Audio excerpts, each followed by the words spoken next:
अगर आपको मुझसे ट्रांसफ़र की रिक्वेस्ट लगानी है तो क्या करना होगा, कैसे होगा, इस वीडियो में हम जानेंगे। मेरा नाम सागर है, मैं पीएफ कंसल्टेंट हूँ।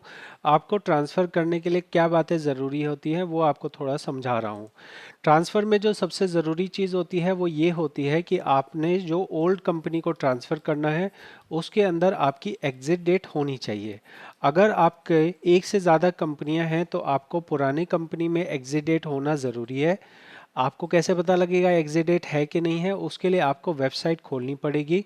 वेबसाइट को खोलने के लिए आपको कहाँ जाना होगा? उसके लिए एक मेंबर होम नाम से वेबसाइट होती है, जैसे जिसका लिंक मैं आपको डिस्क्रिप्शन में दे रहा हूँ। ये वाला काम आप अपने उमंग एप्लीकेशन से नहीं कर सकते। इसके लिए आपको फ़ोन पे वेबसाइट खोलनी पड़ेगी। वेबसाइट पे सबसे पहले मेंबर होम खोलना होगा, उसके बाद यूएन नंबर पासवर्ड आपके पास होना चाहिए। अगर यूएन पासवर्ड ना हो तो पहले फॉरगेट का पासवर्ड करके आपको अपना पासवर्ड बना लेना है। पासवर्ड बनने के 3 घंटे के बाद में या 6 घंटे के बाद में आपको पासबुक वगैरह दिखने लगेगी।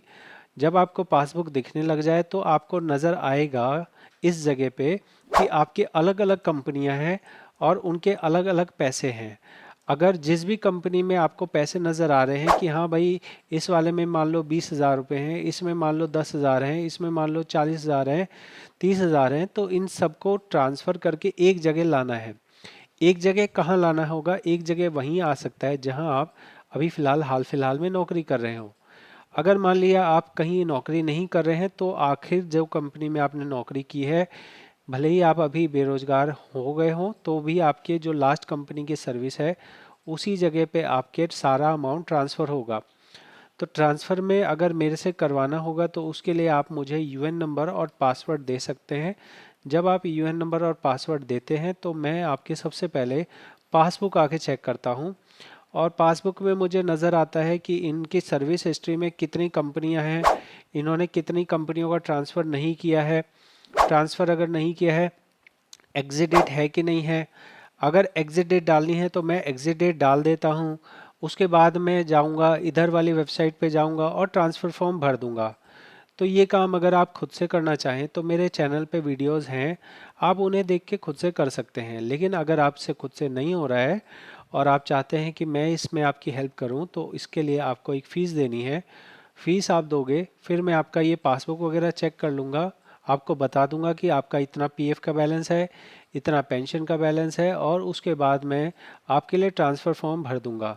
ट्रांसफ़र फॉर्म भरने के बाद में आप मान लीजिए 10 दिन से 1 महीने का टाइम लगता है जहां आपके सारे पैसे एक जगह ट्रांसफ़र होके आ जाएंगे। पैसे जो ट्रांसफ़र होते हैं वो सिर्फ पीएफ का अमाउंट ट्रांसफ़र होता है, पेंशन का अमाउंट ट्रांसफ़र नहीं होता है। पेंशन का अमाउंट भी आगे आपको मिल जाएगा अगर आपकी अनएम्प्लॉयमेंट कभी होगी तो। मैंने आपको बता दिया, क्या क्या बता दिया मैंने आपको बता दिया कि ट्रांसफ़र करने के लिए ज़रूरी क्या है, एग्जिट डेट होना ज़रूरी है। ट्रांसफ़र लगाने में आपका जो है पासवर्ड ज़रूरी है, पासवर्ड होगा तभी ये ट्रांसफ़र रिक्वेस्ट लगेगी, ठीक है।